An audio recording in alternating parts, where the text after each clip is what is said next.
co-chair or co-head of Fenway Sports Management, Dave Beeston, and newly named President of Hockey Operations, Kyle Dubas. We'll begin with an opening remark from Tom. Hold on. Talk for another 10 seconds. 10 seconds. Good afternoon, everybody. On behalf of John Henry, who's here today, and Dave Beeston, it's our pleasure today to introduce you all to Kyle Dubas, the Penguins President of Hockey Operations. Since we became stewards of the Penguins, we've only heard outstanding things about Kyle.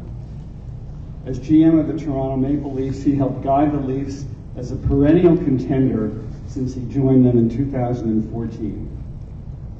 We've all met a number of outstanding men and women throughout our interview process, but the more we talked to Kyle, the more impressed we became by his philosophy, his integrity, by his plans for the Penguins, and by his leadership skills. John and I also want to thank Shannon, Kyle's wife, for supporting Kyle's decision. Jen Bolano is one of the outstanding tour guides of our community, and I hope she never leaves the organization, but she can become the president of the Pittsburgh Chamber of Commerce after her tour for Kyle's family. Kyle's work starts today, but I again want to thank him for joining the Penguins organization and for his commitment to return our team to greatness. Ladies and gentlemen, Kyle. Good afternoon, everybody, and very honored to be here today and join the Pittsburgh Penguins as the President of Hockey Operations for the club. I first want to take the opportunity to thank Tom, John, but in addition Sam Kennedy and Dave Beeston for the way that they handled the entire process. We heard from them basically the next morning after my time in Toronto came to a close and began a process whereby it was very clear to our entire family that their commitment to winning and delivering a great team every single season on and off the ice in Pittsburgh was paramount to them and to the entire Fenway Sports group. When it comes to making us feel comfortable enough to make this move as a young family, all of the credit needs to go to Jen Bolano and Jason Seidling back here with the Penguins. Last week, they did an incredible job with my wife Shannon and our two kids, Leo and Lennon, showing us around the city, making us feel comfortable in the city, enough to the point where on early this week, we made the decision that this was going to be the right move for us in the long term to make home and grow our family. Every single thing that I've heard about the city of Pittsburgh and the people in Pittsburgh has been proven very true by our experience here in getting to know the staff that we have and being able to tour the city in the way that we have. So there's a deep feeling of appreciation from our family to everybody that's made us feel very comfortable in this decision. Through the course of this process, I had the chance to speak with Coach Sullivan and Sidney Crosby. I thought that those were very important people for me to get a real deep sense of where they felt the organization was at and where it would be going, so that I knew coming in where they felt the Penguins were at and what they felt the Penguins would need for somebody in this role. Those conversations, a number of conversations with Coach Sullivan, but also the conversation with Sid were paramount in my decision to come here. They're some of the best competitors in hockey.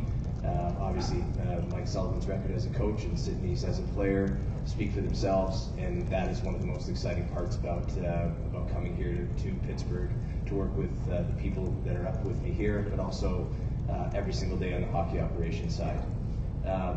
I see this task ahead of us as a two-pronged effort. In the short run, it's continuing to make decisions that are going to allow the team to be competitive while the core group of players that have led the team here to championships in the past continue to perform at the levels that they have for as long as they can and make decisions that will support them in the lineup every night, that will allow the team to continue to contend each season while those players are with us. At the same time, the work will also begin at delivering a long-term hockey organization that can be the class of the NHL, and to reduce any gap in time that there otherwise would be from the end of those great players' careers to the next era of great hockey for the Pittsburgh Penguins. that's our intention, and that's the work that we'll get started on as soon as we wrap up here. And we're very, very honored to be here and join the city of Pittsburgh and the Pittsburgh Penguins. At this point, I'll turn it over to any questions that anyone may have. First question, Rob Rossi on the left. Hey Kyle, welcome to Pittsburgh. Hi, Tom and Dave.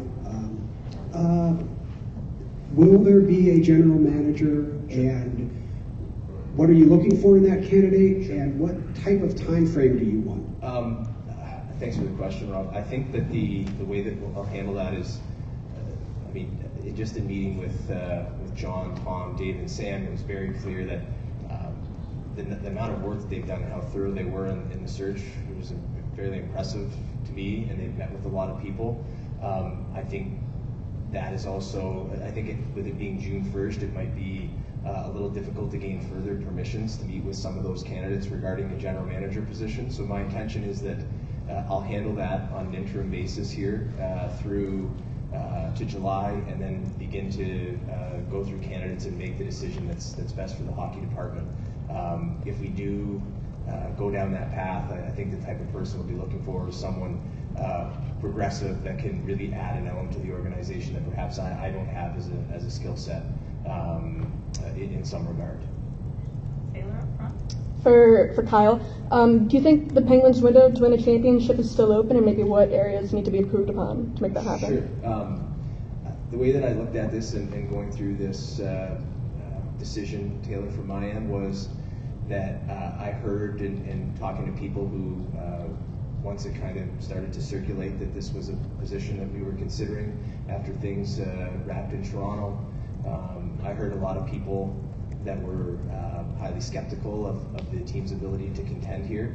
And the way I view it is that if people want to bet against Mike Sullivan, Sidney Crosby, Evgeny Malkin, Chris Letang, and others, they can go ahead and do so, but I'm going to bet on them and go with them here. So I do think that it's a group capable of contending to win a championship. I do think that we need to build out the depth of the group and supplement the greatness that those people bring each day. I think there are some of those pieces that are already here, but in the next several weeks we'll get to work on more of that at the same time, really having a huge amount of focus on the long term as well. Tim here on the left. Yeah, for you, as far as your conversations with Crosby, you mentioned that twice in your opening comments. What did you need or want to hear from him before accepting this job about what you referenced at the end, the eventual gap between when some of these great players do retire and what the future holds? Sure. Thanks, Tim.